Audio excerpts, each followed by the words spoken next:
Hello and welcome to the Free Outside podcast. Big things is always going on here. Today we have on Grant Barnette, who just signed with Crest as a professional athlete. He works at Pit Viper, and I think he ran for DNF or skied for them too before. He's done an Everest on skis. He's won a bunch of trail races, raced in Europe, third at CCC, a bunch of stuff.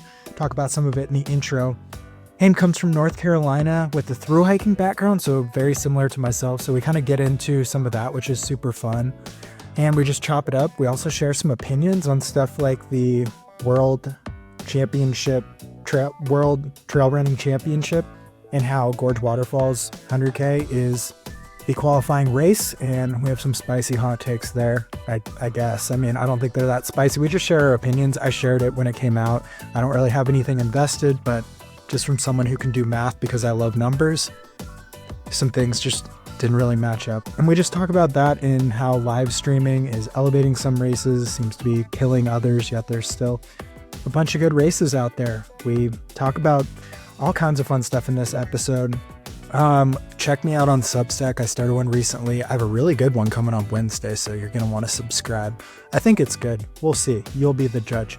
5-star reviews on here are very helpful. You can join on Patreon. I put out bonus content every Wednesday, usually just a short little quip on some science study or thing that I read recently. And as always, JohnG.com. JohnG is the sponsor of this. This is not a JohnG shirt or anything. It's just a cutoff Pinhoti trail shirt. There's also a hole in the back, so it looks like I smoked a cigarette and sat on it, but I actually did not. I don't smoke cigarettes. But JohnG.com, I've been wearing a lot of their tights and pants. Actually, I have on their tights right now. See, right here, if you're watching, those are their pants. So work great for the winter. The Vortex gloves I actually really like because they have a windshield that plops on over your hand. They have a bunch of good beanies that are discounted. Pretty much I think they might still have some old shoes from La Sportiva on there that are discounted. So lots of collabs, lots of good stuff. Really proud that they support this. So go there, johng.com, tell them I sent you. Check out their sales section because now current season deals or current seasons are coming out. So that means items are moved to the past season deals. Wow, I have a bloody nose. Okay, we got to finish this intro. johng.com, tell them I sent you. Here's Grant Barnette. Today on the Free Outside Show, we are joined by Grant Barnette. He's thru-hiked the AT and the PCT. He has his own Wikipedia page, which I actually found. He got second at Grindstone 100 miler, fifth at Speedgoat 50K, third American at CCC 1 year, and DC Peaks course record. And the biggest news of all, he recently signed with Crest. So congratulations on the new sponsorship. So what is the process like to sign with a new sponsor? When do you like try out their shoes? When do you start coming into contact with them? Just curious about that. Yeah, ironically, I came in with Crest. I talked to the team manager in middle of October, so quite a bit before that new year starts there. So yeah, I kind of told him, I was like, hey, send some shoes over. I'll check these out and then I can kind of make a decision from there. And yeah, I'm super stoked to be with them. Exciting squad this year. Yeah, totally. I mean, you guys have a bunch of people. David Sinclair's on there too. Yeah, a lot of fun people. A lot of fast people that I think fly under the radar a little bit. So it's going to be a fun year for you guys. Yeah, super stoked. Yeah. So I'm going to start. I think we both have a similar experience and you'll find out mine as we go. But when you were on, was it the Pacific Crest Trail, you came across a 100 miler going on? I want to hear this story. So you're thru hiking the PCT, like a good old thru hiker walking along. And then what are you seeing? Yeah, I was in Southern California doing the Pacific Crest Trail in 2017. And at the time, the Angeles Crest 100 miler was going on.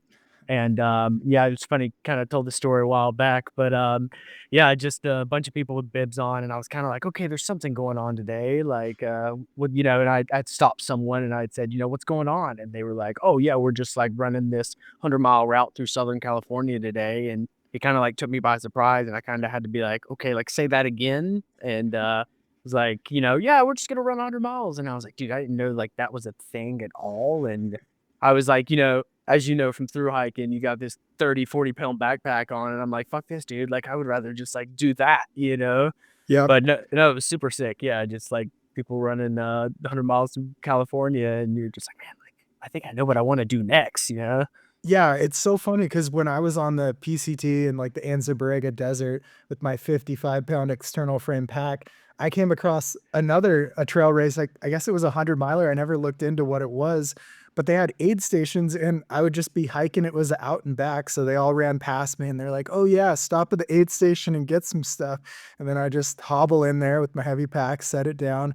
They're like giving me oranges. I'm filling up my pockets, and then I just keep going. And near the end of the day, all the runners are running back the other way, and they're like high fiving. They're like, "You're awesome. You're doing so good." It's like I'm doing like 20 miles maybe today. You guys are doing 100 miler. I don't think I deserve a good job, but I did like those aid stations. It was pretty funny. And then that would have been like 10 years later. I was doing ultras myself, so pretty funny. And it's funny from us coming from thru-hiker, we know what trail magic is, and then Yep. just to come upon something like that, it's like, oh man, like, yeah, Yeah, insane. the worlds collided, like, before we even knew one of the worlds existed. Exactly, exactly. Yeah, so how did you get into trail running? So, yeah, how did you actually begin to trail run? Because it was a foreign concept on the trails, at least, no one talked about it.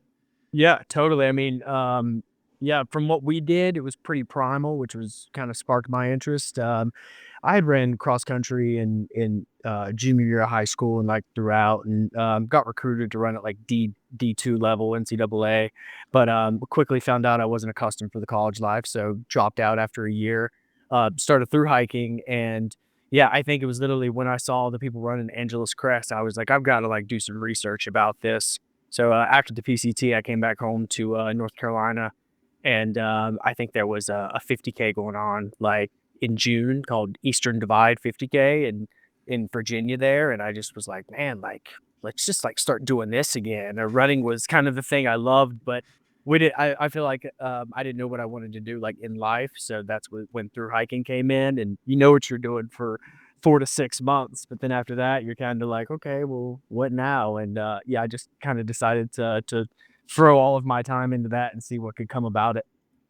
Yeah, and then you took this really cool route where I think when we kind of connected on the internet, you were like living in your truck, trying to get FKTs on 14ers or something, trying to figure out where you were going to land. Yeah, I want to hear about kind of that. So, did you just leave North Carolina in your truck and just be like, I'll kind of figure out where I'm going to end up when I end up there? Literally, yeah. I packed up my truck and I quit my job, and I was like, man, like I'm just not happy like back here. I need to like go where there's mountains, bigger mountains at least. And so yeah, I just packed up my truck and I drove out to Colorado. Just was kind of bumming it out there at hostels and sleeping in my very small truck at the time. And yeah, I was just running. And I remember running into you. I think you were doing the Great Western Okay, yeah. Trail. Yeah, the Great And Western Loop. Were you with like Airborne maybe or Y around? yeah, yeah, I was around the area, and, I just remember seeing your San Francisco hat on, and I was like, "I think I know him," we were both, like, in the middle of nowhere, and, Yep. I think I kinda scared you a bit because I was like, "Are you Jeff Carper?"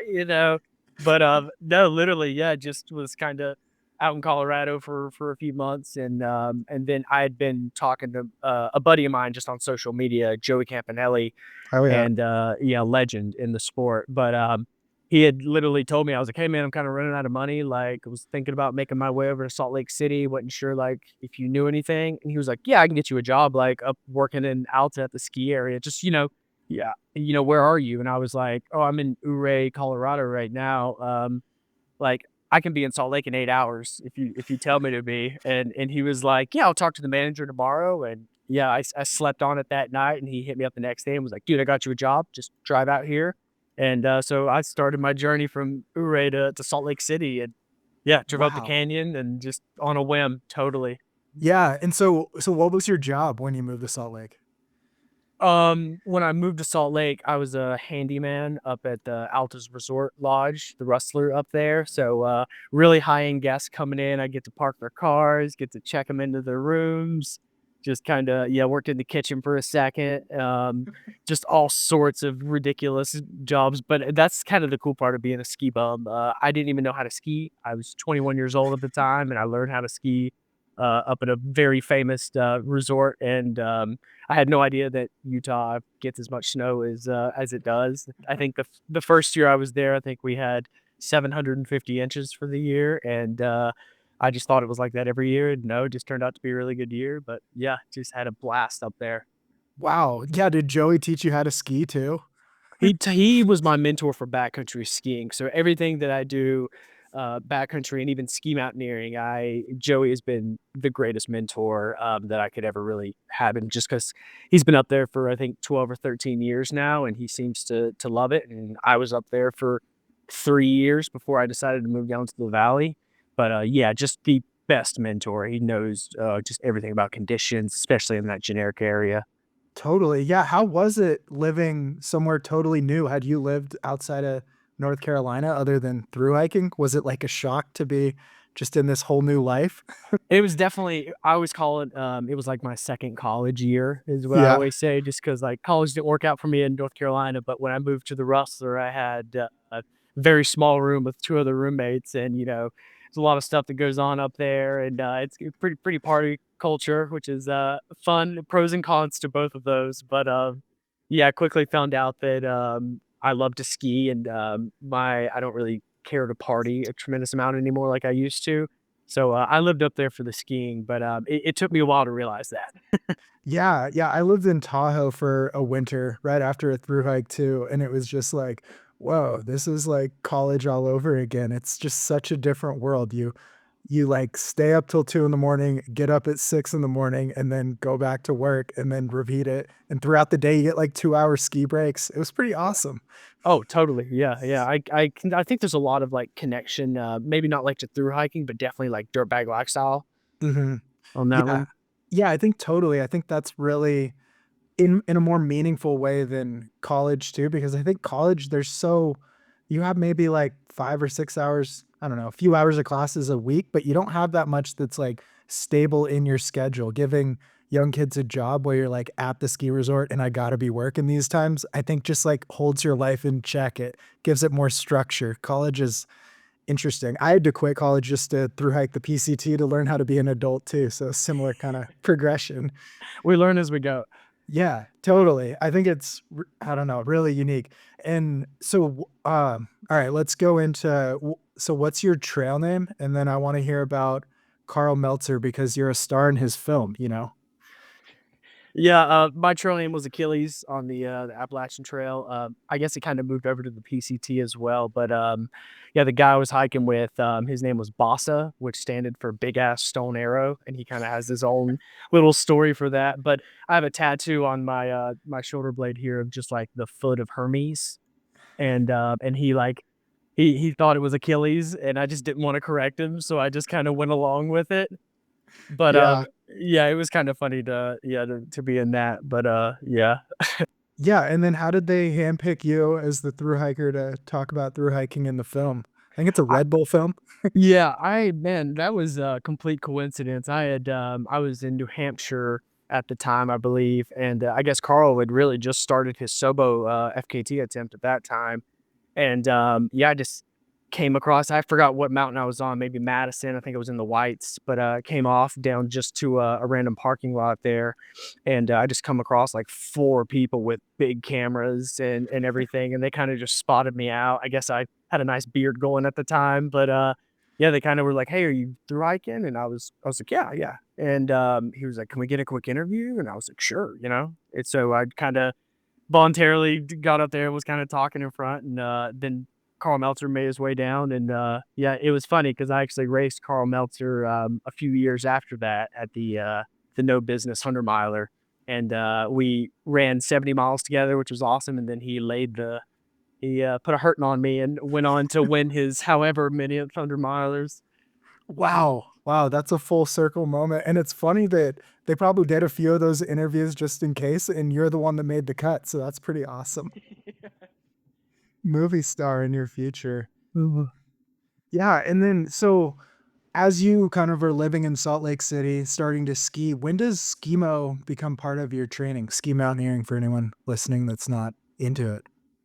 Yeah, the first year I lived up there, I just wanted to put together 2 turns. I had no idea. I hiked up the local ski hill, couldn't put 2 turns together, most embarrassing thing ever, but, it was I just started skiing the resort a lot and still working, so I was kinda just getting the motion for skiing. I think 6 or I guess just that year, I had, just learned how to ski.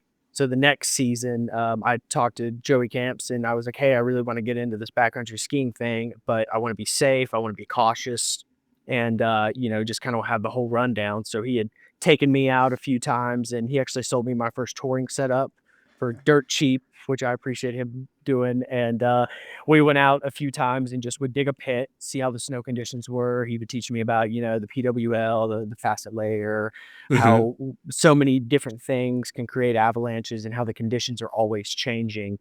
So I really just was like a sponge and tried to take in all this information that I had not really known anything about. And it was never just about, oh, let's go up and ski this mountain today. It was about, okay, like there are certain hazards on this mountain. Can we describe them? Can we, So from then on, I just kind of, with the touring gear that I had, I just started to tour more and would never ski the resort, even though I would get a free pass for working in the resort. And the gear just got lighter and lighter the longer I was up there, and just really just trying to take in everything Joey said. And yeah, the next thing you know, I'm on a 65 underfoot ski, nice spandex onesie suit, and I'm jogging up the mountain, So yeah, just tried to learn as much as I could and kind of progress forward. Yeah, there should be like a Think Like Joey class or something because he just sees everything out there. He knows those mountains so well. Oh, like the back of his hand. He knows them all. Yeah, yeah, and he can just tell, like, bad days when people are making mistakes. It's kinda crazy, and, you just get little quips of that online, but it's fascinating how well tuned he is to winter. I think he kinda hates summer anymore. Oh, yeah, and that's what I always loved about Joey was, there was one day where, I thought about doing a morning ski, and I was gonna ski Mount Superior, which is the iconic south-facing, 3,000-foot run just right outside Alta there, and, I went on a day that probably I shouldn't have been up there, and I remember skiing, and it was a great run, from what I could tell, no cracking or significant damage, skiing down, and then when I got back up to the Rustler, he called me out in front of everyone there in the EDR, which was our cafeteria, and he was like, "You don't ski that on days like this. I want you to be alive for a long time in this sport, but today you made a stupid decision." And at the time, I was extremely embarrassed, but it took me a while to be like, "Wow, like he really cares," like everything, like he knows it so well over there that, I appreciated it. I appreciated him calling me out in front of all these people. Just because a mountain's there doesn't mean you need to ski it right then, right there. Like it really made me progress and think really like, you need to, longevity in sport is everything. So I really, yeah, I took that. That was one of my favorite encounters that we ever had was him just yelling at me in front of everyone. Yeah, yeah, I mean, take it to heart. I mean, you still remember that, and it's something you can rely on when in doubt, it's not worth it type of thing. And look at you, a few years later, you did an Everest up there, didn't you? Yeah, yeah, I did the Everest and the other canyon, Big Cottonwood up at the Brighton Resort there. Yeah, is it I don't wanna say easy. When you're doing an Everest on skis, is it like the downhill is just rest type of thing? That's what it's supposed to be. After a while, you're in that squatting position, skiing Mhm. down, and you're still pretty engaged with your surroundings. But yeah, it is meant to be the recovery part. But my God, like the burning sensation of that is, oh yeah, it's insane. So it's a great uphill aerobic workout, but also, yeah, that downhill just is a leg burner. Yeah. Yeah, definitely. I remember the photo of your cooler with, like, the tape on it that's like, "Doing an Everest, don't touch my stuff." Yeah, yeah, and I had to set up the tent and everything by myself, and I remember after the Everest tent, there was still, like, a big Pit Viper tent there that they just left for me, and I was like, I just, like, skied, the height of Everest, and now I have to take all this shit down and put it in my car, like, it was brutal. Yeah, it's part of it. So zooming out, how do you incorporate, like, skiing and skimo into training for, I guess, races and stuff in general too? Well, it's really tough because, I love to ski so much. It's fantastic. It's a great way to get off to give the legs kind of a little less pounding for the season. But once you get back into that running, the impacts, there's nothing you can do in skiing to relate the impact of running. So it's always got to be a really slow build back up to running once you're done with the skis. But I think just for there's higher distances, there's 100Ks, there's 100 milers, especially with the more elevation gain you can get. It's really beneficial to hop on skis and just get a lot of big time on feet days. Mhm. And then because there was a few times there, I'd go out and ski 10K and it would be pretty easy. So like, but then when I was training for other things, like for my 24-hour American record attempt, I'd go out and do 20K days, and that was a lot. That was really a lot on the legs there. Yeah. How do you keep water from not freezing? Like when I would tour high up in Colorado mountains, we actually sewed in like a kangaroo pouch in like our base layer to keep our water. Do you ever have issues like that? Yeah, if I put it in my bag, it'll always freeze. But Yep. thank God the nice skin suit, the Skimo skin suits that they have. There's a lot of possibilities to keep things in the front there, and I usually have to keep the bottle super close to my gut or something, zipped up. And it's still really cold water, but it's just right on the line of where it doesn't freeze. Yeah, you like have to suck on the. This is gonna sound weird. Suck on the nipple a little bit because Uh, it's frozen. exactly, yeah. I only Bite bring this down a up little because bit. yeah, exactly. I only bring this up because I had a gel the other day that I pulled out during a run, and it was like having a slushy, and it was like, oh yeah, I forgot this was a real thing that we have to worry about in the winter. And that's the hard part, is figuring out foods that you can eat, like on the ski hill, that don't freeze, whether it's, gummy worms freeze and all these different great sugary snacks. And the goose seemed to do okay, but yeah, I've always have to eat like real food. A lot of Debbie cakes have been working. Yeah, it's got to be so bad for your teeth just chomping on like frozen foods too. Just shit all in your teeth too, and you're saying hello to everyone, and they're like, Y- "Ugh, ugh." Yeah, you're like a thru hiker again. Oh, literally. Oh man. Just looking rabid out there. Yeah. Anything and everything, just shoveling.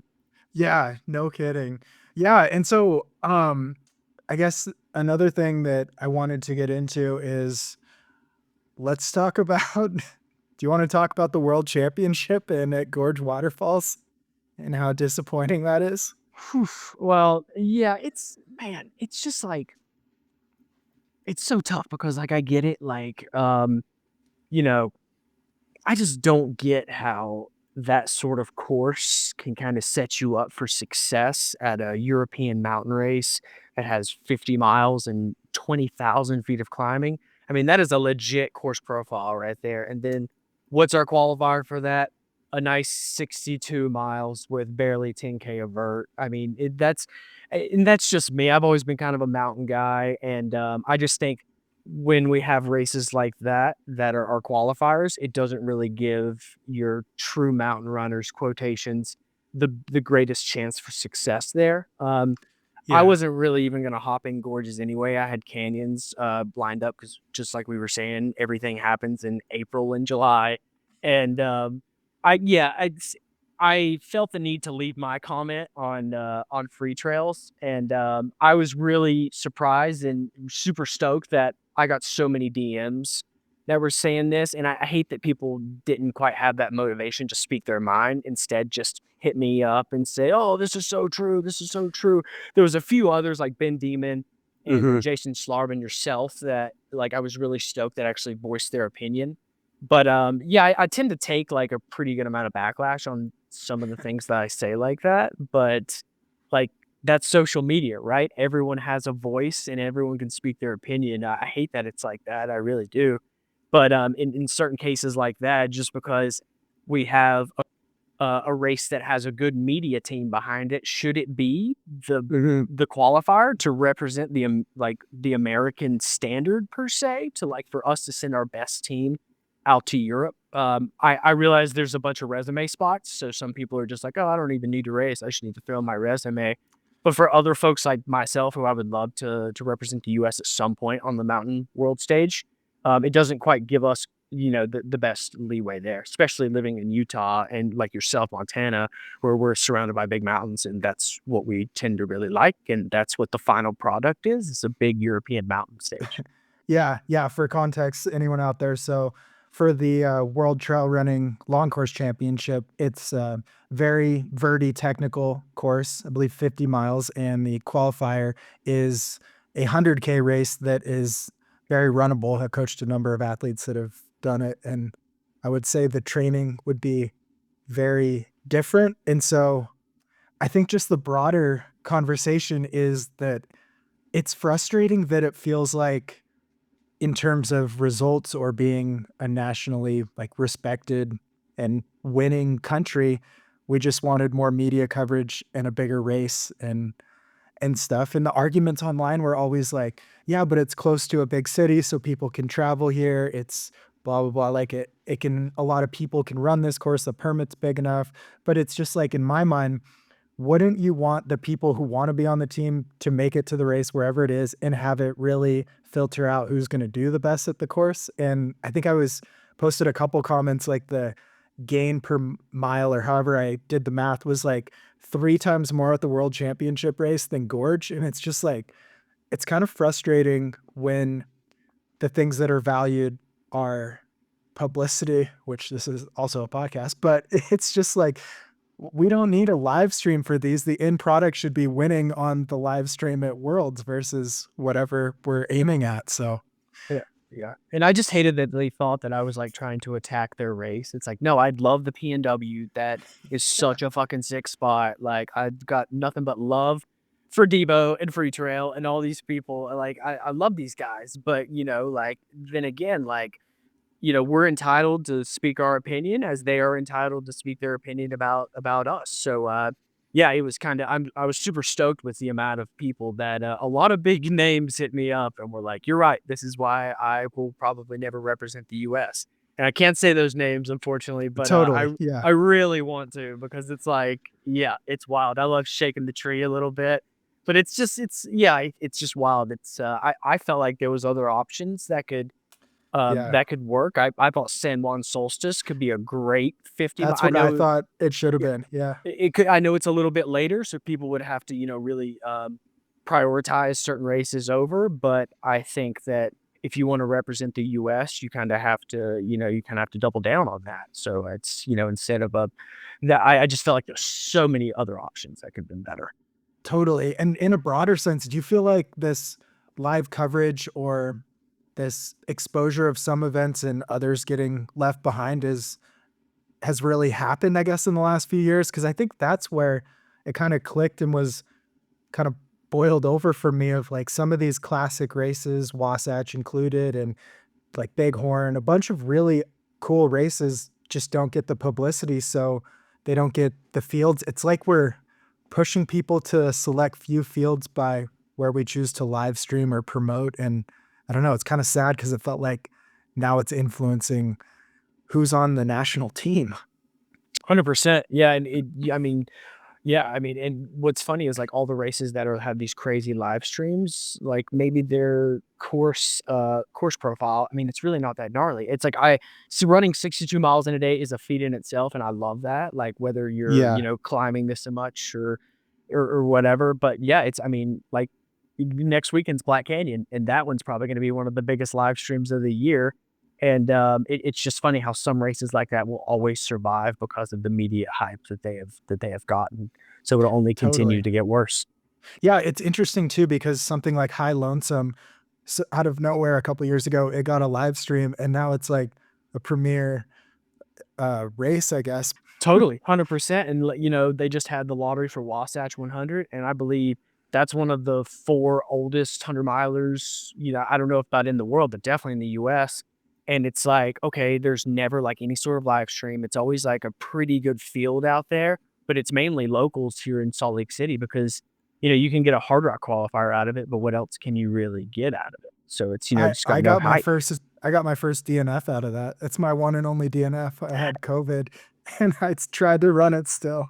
Dude, and that's my first 100-mile finish. I did Wasatch in 2019, and it was the coolest experience that, you know, I'd ever done at the time. And it's just like, wow, we're just running 100 miles through these epic canyons out near Salt Lake City, a point to point, perfect. And it's just, you know, what kind of hype? Right? Same for the Bear. You know, we have 2 premier 100 milers here, and it's always just littered by locals, which we love, you know, but the same people race it every year. And it's kind of just like, okay, like, you know, it just never gets the hype that it deserves. Yeah, and Wasatch makes sense. Like it's a very intuitive route. You like follow like through the mountains, over the passes, like it's just and through the ski resorts. Like it's a very cool route that makes sense. And it happens to be 100 miles. I think a lot of races now chase being 100 miles, but it's really cool the older ones because it's like it's a 100 miler because that's what it worked out to be when no one cared. Yeah, yeah, totally, and it's funny, Leadville's gotten it's just absolutely, massive as we both know now, and, Mhm. it doesn't really have that aesthetic point to point. It's 50 miles out and 50 miles back, and that's rad, and especially with the elevation and just the whole history with the mining town and stuff, that is so awesome, but it's just funny how it's just kind of this unaesthetic thing, but, because of the challenges that it holds, it has a quite a premier status. Yeah, I think we need more people like Finn who's doing I think it's a 68K because it just is a 68K. Like the best route is Yeah. 68K. That's awesome. Yeah. That's what more races should be. Like, that race that he did Twisted Fork, it essentially I'm not sure what happened to it, but it went under, and Mhm. then he had brought it back to life, and I think that is just one of the I signed up for the 30K just for shits and giggles as a good tune-up for Speedgoat, and it's like, I love that, how he just, like, brought this race back to life, and now it's like, let's create kind of our own thing, but, like, show homage to this event. Totally, because I'm sure he might have thought or whatever of starting a different race, but it's like, oh, there's this awesome one that was here. I can just resurrect this and we don't have to just start over. It's really cool. And I think there's a number of races that have sadly disappeared that with more and more people starting races, people should bring them back. Yeah, and the whole, golden ticket thing where certain I mean, what were the golden ticket races 6 years ago? We had Georgia Death Race, in Georgia, which was probably my Gorge only way of waterfalls. Gorge Yeah. Waterfalls, exactly, Bandera. So Yep. it's just funny. It's like, "Oh, this race kinda lost hype. Let's pivot." Yeah. That's actually crazy. Half the golden ticket races have turned over in like 6 years. But Black Canyon's always been there. Yeah. Yeah. Now it's a super golden ticket race or whatever. Yeah, exactly.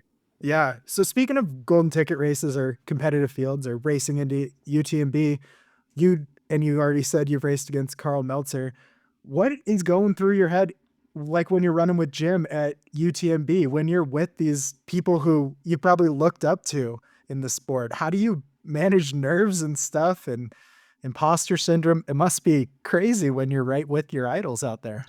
Dude, especially for UTMB, because I had, like, a pretty relaxed start, like, people go out at 5:30 pace in that race, and, I was kind of I mean, fuck, I was probably in 50th at the start, and Jim just happened to be right beside of me, and I was kinda scared just because I didn't want any of my strides and, like, just foot placement and everything. There's so many people in a small area, and I told Jim I looked over at him, I said, "Dude, I'm trying not to get in your way, like, I swear to God, I'm not gonna be the guy that accidentally trips Jim Walmsley, and he busts his ass at mile 3, and the next thing you know, he's out," you know? So I just tried to kinda stay, like, right beside of him, kinda hold my own, but also, like, "Dude, I'm not doing anything that interferes with you," you know? Like and then Yeah. he was gone a mile later. Wow. Yeah. And then, so what happened out there? I know you had a fall or something, but yeah, walk us through what happened. Yeah, I decided to start extremely conservative, which I think was a great call.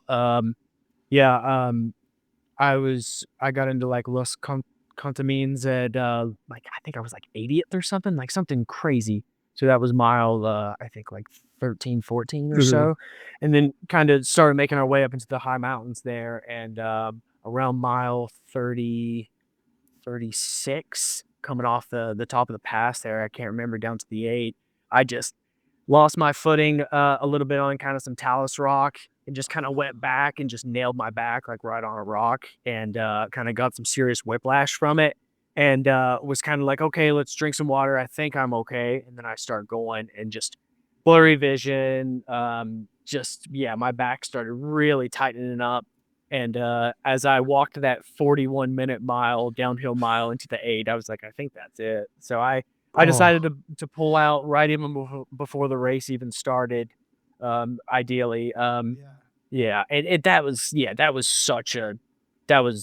fucking terrible just because it was like, you put all into this race, you go out to this beautiful area, and you sit on your ass for a week trying to taper and get ready for this thing, and then it just implodes in the weirdest fashion. I've never really had I've had one fall previously that's taken me out of a race, but this one was just like so much. It was scary, but it was kind of like it was humbling to have a lot of people around, people constantly asking, "Hey, are you okay?" And I'm like, "Not really." And when I got down to the aid, I talked to someone from the medical staff, and they were like, "Hey, like 6 people told us like what happened to you up there, so like we kind of know what happened." And I was really grateful for everyone that ran past me and said, "Hey, are you okay? Oh fuck, like you don't look so good." And all this. So it's really nice to race with that many amount of people that are just like genuinely kind. But it just sucks because like I pulled out so early, even before Kumair, where like the race really had started for me. But yeah, it happened so quickly that it just kind of sucked. Yeah, and what does it feel like after? Because we talked about Wasatch, my one DNF, but even though I was, like, not even able to walk by the end of it, I was still, like, embarrassed to quit. Like, I don't know, it's a really hard series of emotions, so walk us through that. Yeah, it was super embarrassing. Super embarrassing. I put so much into this, and then for it to just get completely derailed like that, it sucked. I had my we hosted a foreign exchange student in high school, and he was from, Zurich, Switzerland, and he always Oh, comes out when I'm out in Europe, and he'll, like, come and meet us, and my girlfriend was there, and it was just yeah, it was so embarrassing because you just you have these high expectations for yourself, but mhm. you never, like, put those little things into account, like, what if I fall? What if what if I throw up? What if I fucking die? Like, you have none of these things in the back of your mind. So, I mean, for it to get, like, completely derailed that quickly, it was just like, "Wow, this is embarrassing." The next morning, we woke up and, like, UTMB, were starting to kinda finish midday, and, like, I remember I was standing there and, I talked to Adam Peterman, who just pulled off a crazy good result in the CCC. So, I was chatting with him, and he was like, "Wait, you were racing UTMB, right?" And I was like, "Yeah." And he was like, "Oh, fuck, it must have not, like, went well." And it's like, "Yeah, dude, it went fucking terribly." But, like, that's it's kinda just one of those things you can kinda have that hold you back, or you can say, "Fuck this," like, come back to the States and move forward. So, we it was kind of okay because I was able to walk, Yeah. decently well a couple days afterwards, so we kinda did some sightseeing and still, took in the beautiful place that we were in. But, yeah, when you hold yourself to that crazy high standard, if you can't even make it to the finish line, it's definitely a defeat. Yeah, it's a double-edged sword too because you can't achieve amazing, awesome things, course records, wins and stuff without holding yourself to a high standard or visualizing great things. But that also means that that gap between what you envisioned and what happens when something goes wrong is just so big. It's such a conundrum there.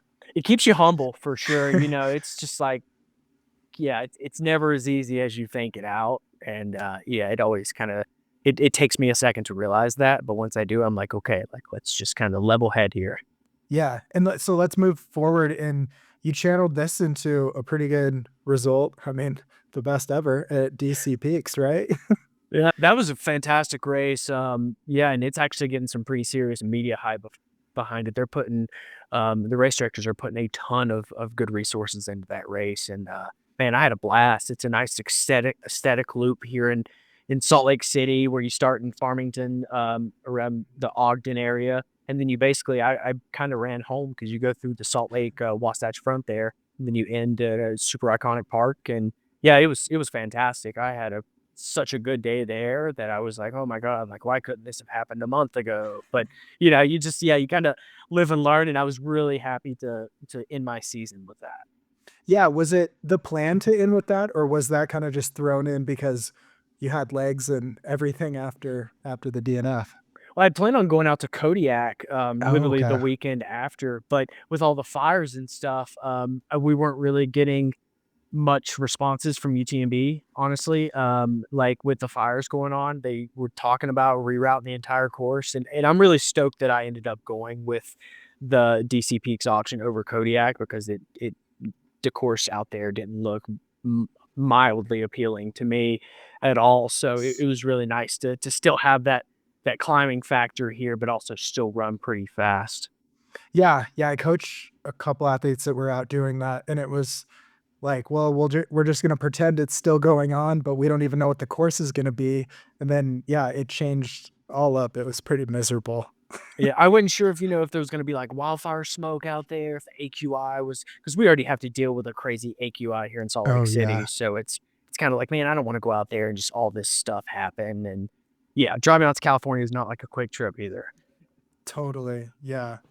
Okay, I want to know what it's like having a twin. It's, uh it's crazy. If he was sitting right here next to me, you would think, "Who's your body is that your bodyguard?" Like, it's wild. He's 6'4", 200 pounds, a football kicker in college, and then there's me, a whopping 5'10", 135 pounds on a good day, yeah, it's wild. I know what you're thinking, and twin telepathy is a real thing. Like, Really? we text each other right up here every night, and, no, it's fantastic. Yeah, I wouldn't wanna share a room with anyone else. Yeah, that's awesome. So growing up, were you just like a pair on like sports teams and stuff until you obviously went your separate sports? But was it just like, Literally. Yeah. yeah, two peas in a Soccer, pod? wrestling, yeah, he never did cross country, or I don't think, no, he never did cross country, but, yeah, soccer, wrestling, track, and then I had done cross country, but, yeah, he was a 4-sport athlete as well, and it was always kinda funny, just the whole thing, and ironically, my best sport in high school was wrestling, which I always thought was the funniest shit ever, just because it's like, yeah. Just gangly and you could just work it to your advantage? Exactly, yeah, a whopping 113 pounds at that time. Yeah, totally. All right, kind of the last topic, or I guess one small one at the end, but I wanted to get into the sport has changed a ton. I guess everything has in like the last couple years with all this science, ancillary things that everyone's doing outside of running. How have you incorporated any of those? How do you sift through the BS? What actually matters? Like, how do you take it as someone who's in the thick of a lot of it in Salt Lake City? Because you're surrounded by a lot of pros too. I'm safe because I'm up here in Bozeman. There's like nobody here. It's tough, man. I mean, the sport is growing, and yeah, I mean, oh my god, there's so much good talent here in Salt Lake City. It's freaking insane, and the amount of, like, resources that maybe some people have over some other people, whether that's a good job to where you can kinda stay at home and kinda and grind there, and then kinda go out for your runs midday or whenever you really choose, or more like myself who still works the 9 to 5 lifestyle. Yeah, it's oh man, it drives me bonkers, but it's always kind of funny just to see like where all of us stand. But especially with, in today's society where you can kind of do all your remote work from home or something, you can kind of choose to do whatever if you're doubling that day or whatnot. But no, it's wild. I mean, I still kind of like to have a job, to be Yeah. honest. I Yep. think that it keeps me level headed, and it's always a good resume builder actually saying you have a job. But but there's definitely times where I'm like, "Shit, man, like, if I could just, like, quit my job and just, like, run full time, like, what can come about this?" You know?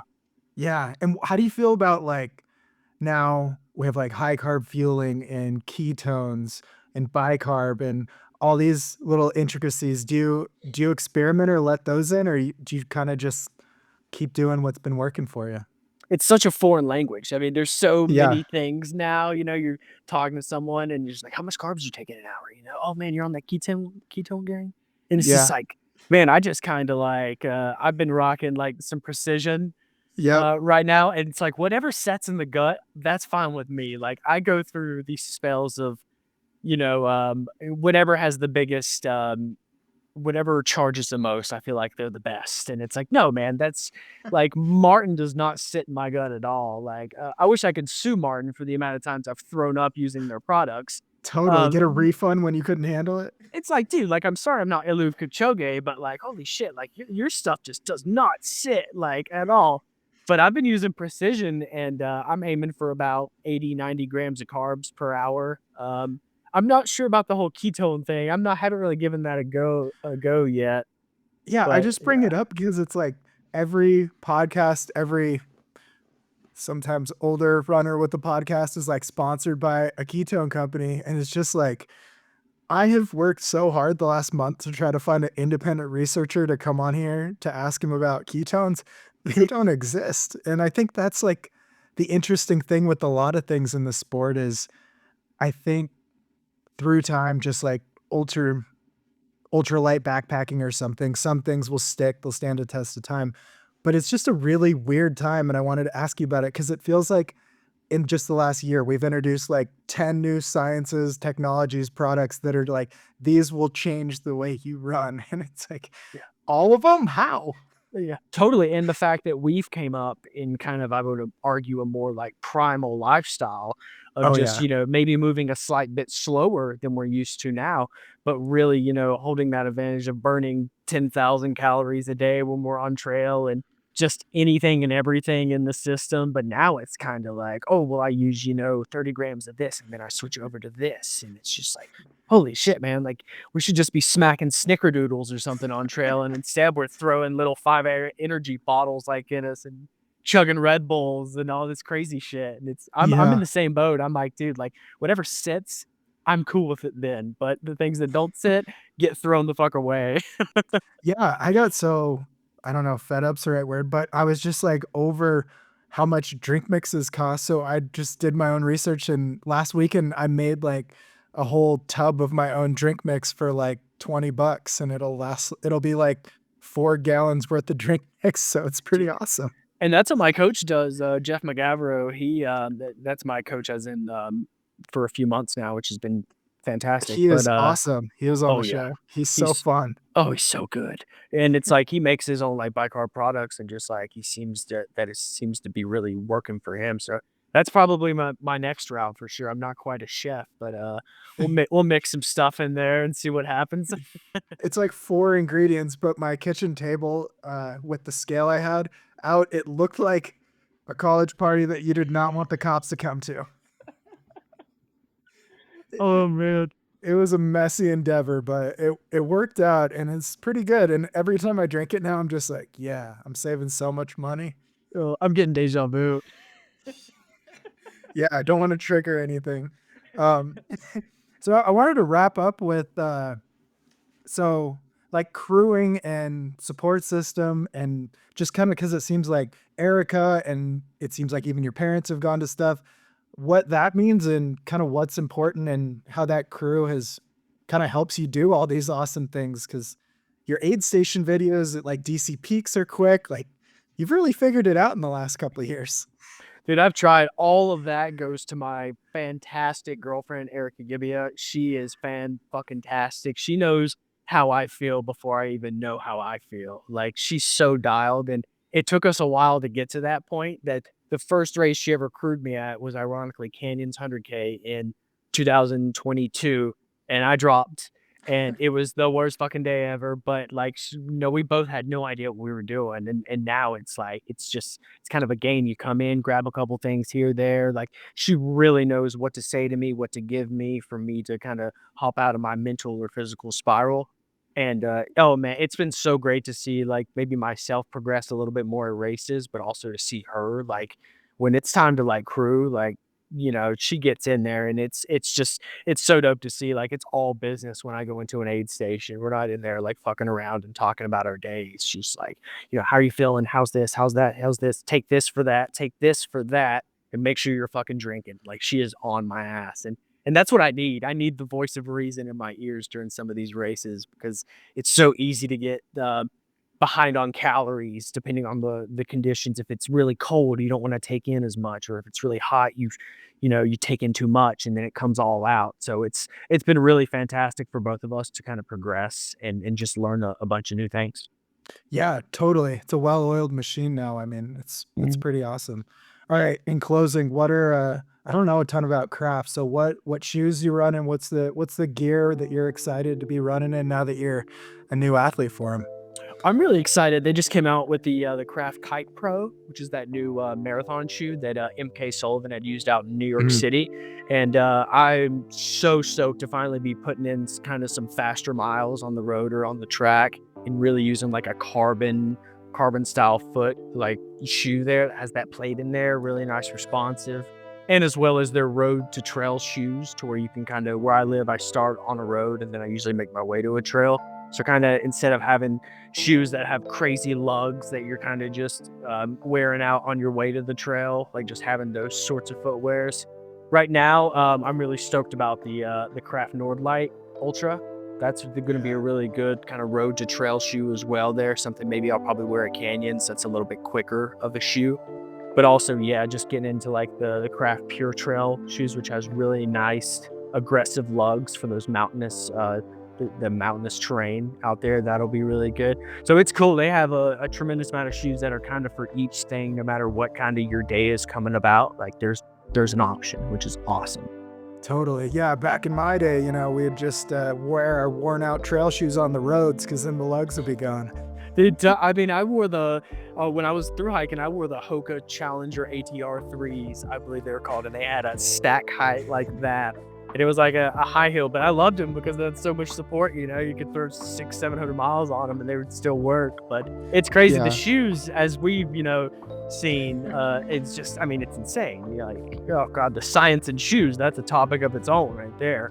Yeah, going back and thinking about why I picked the shoe I did for thru hiking is so stupid. It's like, looking back, there was no technology that was different. It's just like every brand was pretty much the same. Yeah, I would just see a color and I'm like, that's a pretty cool color, add to cart, you know? Yeah, 50% off, in, buy two. Exactly. Let's ship it to 2 towns ahead. It'll be waiting for me. Yeah, general delivery. Here we go. Exactly, man. Well, thanks for coming on. This was awesome. Where can people find you on the internets? Yeah, just, I mean, most of my stuff's through Instagram, just Run with Grant, one word. Super stoked to chat, and I'm mostly stoked to chat with you because I feel like we have a lot of connections and we have a lot of I feel like we've seen kind of some of the same things, and I'm super stoked that we both progressed into a little bit of a faster movement, but still on the trails that we absolutely love. Totally. Right? Yeah. We've just like circled trails our entire careers in different ways the entire time. It's crazy. Yeah, it's taken us to walking a long time to now we're running a long time. It's fantastic. Yeah. And it's really not that much faster. Exactly. Thanks for listening to the show.